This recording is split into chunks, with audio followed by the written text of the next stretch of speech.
Okay, I also work with several other aquatic and semi-aquatic species. These yards are for some of my smaller tortoises that are inside the building that will come out when it warms up. I've got ponds for several species of Asian box turtles. Again, they're inside. The only ones that I have outside right now are actually hibernating down in a peat moss pit in here. These are yellow margin box turtles. They're hibernating underneath, and they'll come up in the spring. They're a semi-aquatic box turtle from China. And which box turtles are that? It's called the yellow margined box turtle. Yellow margin box turtle. Flavomarginata. Nice. And that's pretty much what we have in here too.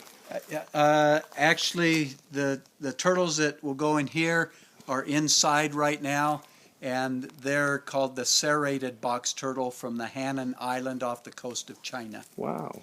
Can we take a look at those? Sure. Awesome. All right.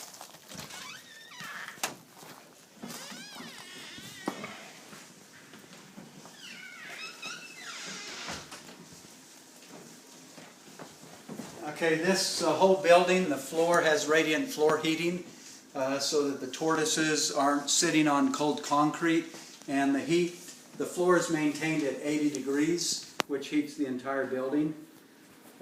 This is the serrated box turtle from the Hainan Islands off the coast of China, and they will go outside when it warms up. And I do have some babies that I can show you. Sure. Wow.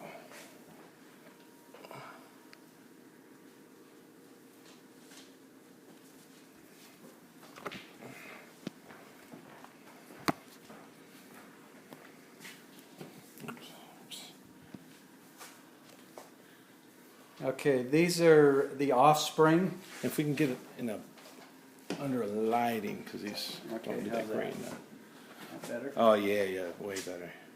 Okay, these are the offspring. These are the serrated box turtles, Cuora serrata, which were only discovered by science about 15 years ago and were first seen in the wild by science in 2005. And it actually is a naturally occurring hybrid between two separate genus of turtles. Wow. Awesome. So that's a hybrid between which two turtles? It's actually a hybrid between Pixodea mahotai and Cuora galbinifrons. Nice. And so what we have over here? What we got Okay, here? we've got a group of redfoot tortoises. And this group, the oldest one in there was a hatchling in 1961. And which one would that be? Would be this male in the back corner. And it's an 18-inch redfoot tortoise, which is about the maximum size that the redfoot tortoise has ever reached. But most of these tortoises have been in captivity for anywhere from the youngest one from 30 years to the oldest one over 50 years. Wow. And if I'm not mistaken, you said, I believe this is one of the largest ones in the country. It is the largest one in the country. I think it may be. Wow. And he's right here.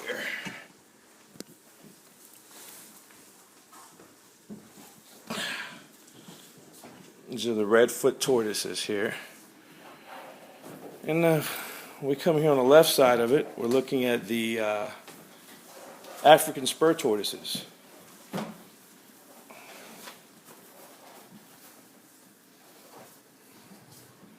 These are some big guys.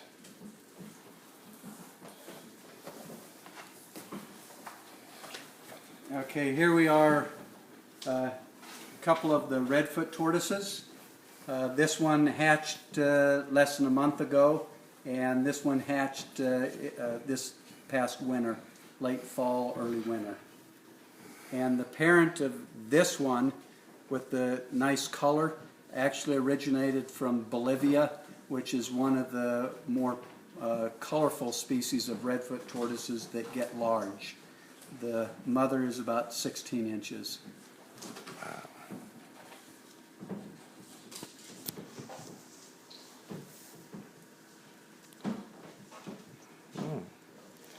Beautiful, beautiful species. And what's their lifespan, Richard? Not sure exactly, but we'd probably expect somewhere between 75 to 100 years, possibly more. Interesting.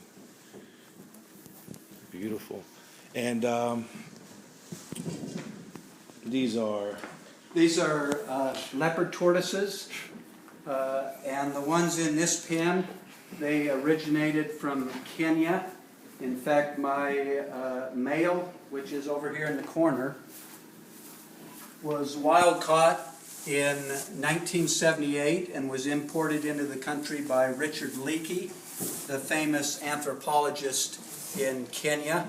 He financed his work by shipping tortoises and chameleons and other reptiles into the United States and Europe.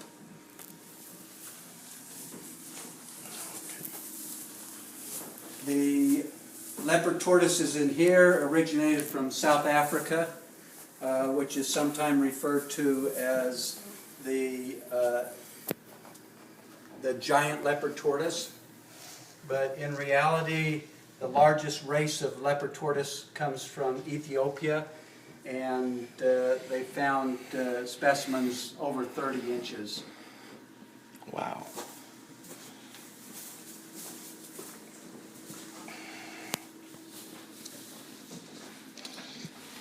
And can you tell us a little about your subfloor heating?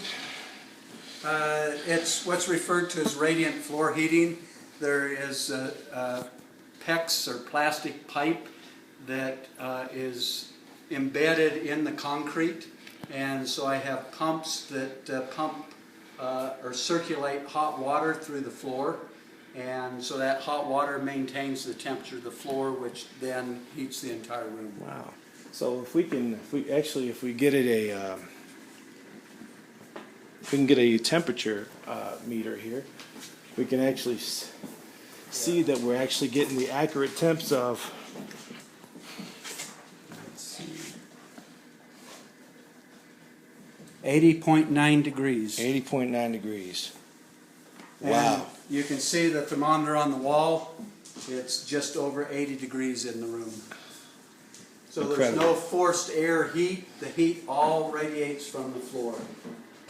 And this is your incubating Yeah, these section? are incubators.